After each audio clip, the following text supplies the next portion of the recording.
Hello guys, we are from ENMOY! My name is Adinda Cresheilla. My name is Andaru Putra. I am Magiana Sinaga. My name is Muhammad Fidi. My name is Ken Savitri. And nice to meet you all! See ya in our video.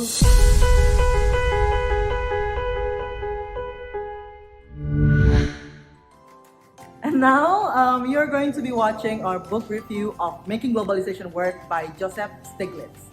We hope you enjoy! Okay, Stiglitz opens the book by conceding that globalization has failed in its promise to lift millions of people out of poverty and bring greater equality to world trade. He announces his intention to examine the exact failures of the system and suggest reforms that could return globalization to its original uplifting intended purpose. In the book, Stiglitz explains that economic globalization is the closer economic integration of the world's countries through the increased movement of goods, services, capital, and labor. In the book, that globalization has the potential to benefit millions, but it has failed to deliver due to the way it has been managed. The richest countries have shaped the globalization process to suit their interests. The rules, world trade, do not benefit the poorest, and the rules are not fair.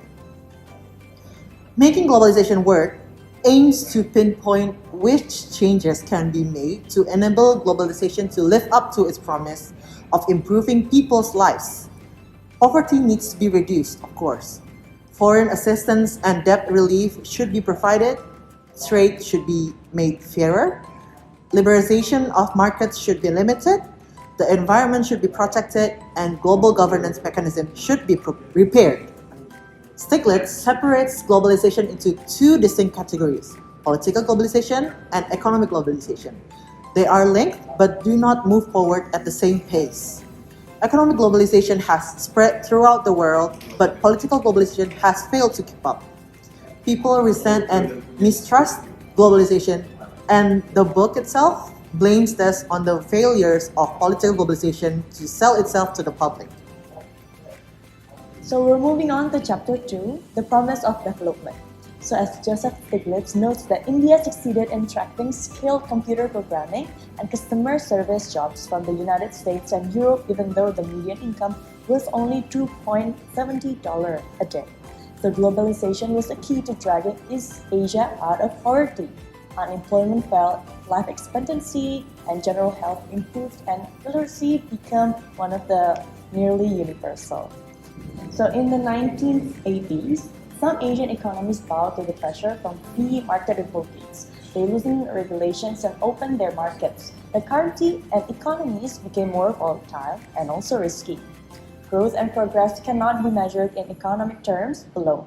Sustainable growth needs to account for stability, employment, equality, happiness, and standards of living. So East Asia countries are the examples of how to manage countries well. Narrowing, focusing on single measurements, statistic, or area is not advised, whether it's finance, education, or anything else. The economy should be considered as a whole, and policy should be adapted to the citizens' needs. The importance of community should be emphasized, and efforts should be made to make societies as equal. So economic theories is not monolithic, but the practical application of economy has led to worldwide consensus, which appears to be exactly that. Okay, so now we're talking about the chapter 3, making trade fair. Trade agreements signed in recent decades tend to favor rich countries over poor countries. This imbalance is illustrative of the failures of globalization and reflects an underlying hypocrisy of the developed nations. Free trade does not necessarily mean fair trade, so a re-evaluation of the international trading systems is needed to bring balance to the globalization. Free trade benefiting everyone is a myth because no perfect conditions or market truly exist. In reality, globalization leads to greater insecurity and inequality while undermining governments' ability to respond to these issues. Free trade is supposedly more efficient, but the gap between technological levels of developed and developing countries are created an imbalance. Emerging industries in developing countries must be protected by governments until they can compete fairly with international rivals. Free trade does not offer any such protection. Examining history reveals that exports rather than free trade are the real key to growing a country's economy. So here we are on the fourth chapter. It's about patents, profits, and people. Rich and developed countries use some kind of free trade agreements to protect their copyright, patent, and also intellectual property law to strengthen their wealth and hinder the development of poorer nations. Developing nations may be prevented from producing generic life-saving medicines due to copyright issues. So this turns into a matter of life and death for those who depend on access to inexpensive medicine. Thousands of people potentially have died because they couldn't afford the drugs that kept them alive. Well, this protection of intellectual property highlights globalization's desire to put profits before anything else, including human life. And it creates a monopoly which a company or a person holds exclusive control over the supply in a commodity. This law misapplied to generate profits and shut down competition. With that, a balanced and fair intellectual property system is needed.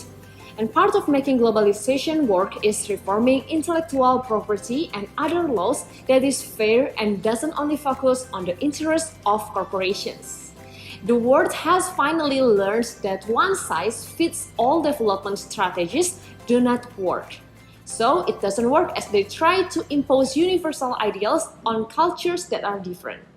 And the globalization draws the world closer together but breaks down barriers between cultures.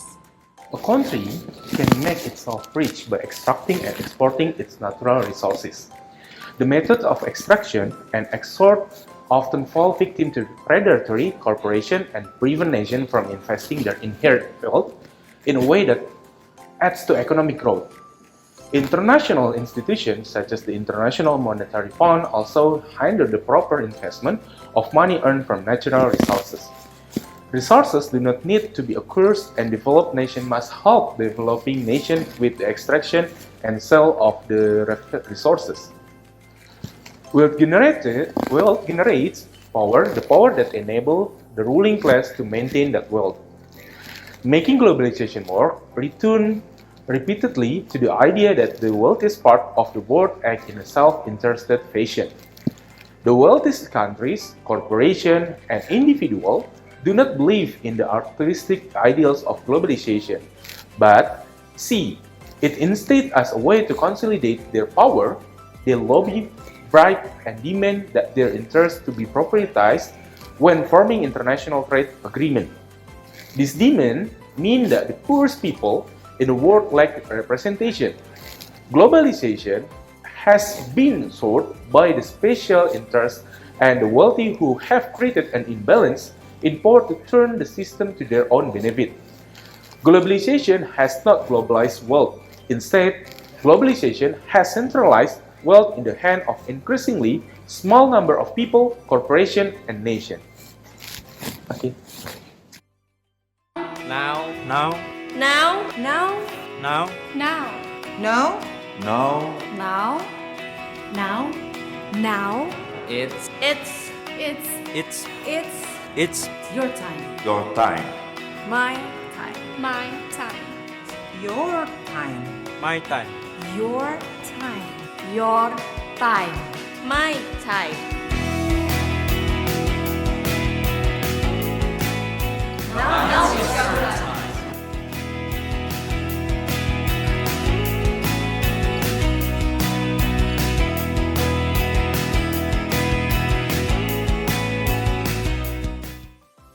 Okay, next we are moving on to chapter 6, which is talking about climate change. So globalization is inextricably linked to climate change and global warming. Any solution to reform globalization should address the threat of climate change at the same time because this is a global issue. Developed countries must assist developing countries in their fight against environmental damage in a way that shows awareness of their own past mistakes. Climate change is entangled in the issue of globalization. Stiglitz believes that the issue affects developed and developing countries alike and has been caused in part by globalization. The solution could also be achieved through globalized measures. Overproduction of common resources needs to be limited, but individuals and countries lack the desire to limit themselves. An example is overfishing in the seas, which actively harms the fishing industry, but no country or individual is willing to curtail their production. Stiglitz explained in the book that global warming is caused by human activity, as we all know. Immediate and collective action is needed to halt the process. And even though countries have signed international treaties to combat global warming, these measures are often watered down and impossible to enforce. Now we are talking about the chapter number 7. Corporations are often portrayed as greedy and heartless, but this doesn't need to be the case. Corporations must be incentivized to thus aid in the fight against climate change. And in the effort to reform globalization for the betterment of humanity, in sophisticated economies, outright bribery has been largely replaced by political campaign contribution. The switch from bribery to lobbying is framed as a sophisticated development. The clumsy, barbaric act of bribery is framed in making globalization work as a big work. Undeveloped process, but one that is born through the world. The developed countries have refined their bribery system into formalized lobbying process in a way that mirrors the development of their economies. Bribery remains, but it is reframed as a political process rather than a sin or a crime. Lobbying is one element of developed nations' hypocrisy. This nation might tell themselves that they have developed to a level of sophistication where bribery is no longer a key part of their society, but this is a simple branding exercise. Bribery has been repackaged and permitted as lobbying. Lobbying is not morally better than bribery, but it is promoted as a key part of sophisticated economic and therefore allow developed nations to lie to themselves that they are somehow better than countries where bribery still exists. Thank you. And next, we're talking about the chapter 8, the burden of debt. Large debts becomes a burden for many developing countries even though they are often imposed on them by developed countries as well as institutions such as the International Monetary Fund or IMF. The way in which the world thinks about the debt must be revised and a new, more equitable systems of a debt and bankruptcy must be implemented. Joseph Stiglitz believed that large debts are a burden to developing countries. They struggle to avoid defaulting on the debt chokes growth and demands sacrifices. Even countries that have borrowed modestly and pursued good economic policies can find themselves in a difficult position, particularly during the unforeseen crisis. Globalizations can provide a model to improve how debt is used throughout the world. Improvements can be made by providing debt relief for the poorest country, forgiving debts that will never be repaid or that were incurred by brutal or immoral regimes, and establishing an international framework of fair bankruptcy laws. Alright, we're moving on to the 9th chapter, which talks about the reforming of the global reserve system. So Joseph Stiglitz says that the global financial system is in dire need of reform. One particular issue is the lack of funds available to promote development. The reserve is helped by the country to manage risk and deal with unexpected crises. Investors are less likely to be panicked and withdraw their money from a country if it has a large reserve.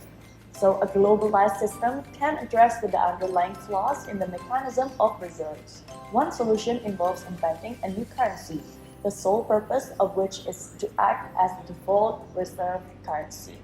Variations of this approach have been trialed in Asia successfully. So Stiglitz believes that a global reserve currency should eliminate the problem of any one country becoming too in-debt in the manner of the United States and would help stabilize trade deficits around the world. The world economics would therefore become more stable. So, like climate change, diseases, deforestation could all be combated with the money generated by such system, hence delivering real change in the world. And last but not least, everyone, here we are on the 10th chapter. It's about democratizing globalization. So globalization has failed in its promise to benefit everyone in the world, but the system can be better managed and may one day achieve this goal.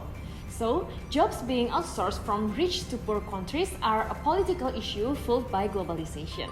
Overall incomes and living conditions in developing countries may be increased by greater globalizations, but it doesn't help those in the richer countries who have lost their jobs. And in the new democracies, higher standards of living and other benefits have improved the developing world. The only true solution is to cope with globalization while reforming it. And the institutions such as the International Monetary Fund or the World Bank reflect the interests of the advanced industrial countries, have made many mistakes, and they represent the failures of the developed countries to reshape the global economy in a fair and equal way. Principles of representation. And not just that, the principles of representation should increase transparency, rules to regulate self-interest, openness, more voices from developing nations, also accountability and better judicial procedures. An ideal system of globalization would balance the needs and well-being of developed and developing nations. Developed countries should agree to fairer trade regimes, while equitable intellectual property rights and environmental issues, and commitments that will bring a greater balance to the globalized world. So a globalization can be a force for peace by making economies dependent on one another and also discharge the barriers between cultures that hinder empathy and understanding. The writer also finished the book by returning to the idea that globalization has not worked for many people, but a better world is possible. So better management can ensure that we can make globalization work. And that's all for our book review. Thank you for watching our video. Don't forget to like, Comment, subscribe, And share it to your friends. Hope it helps. Yay!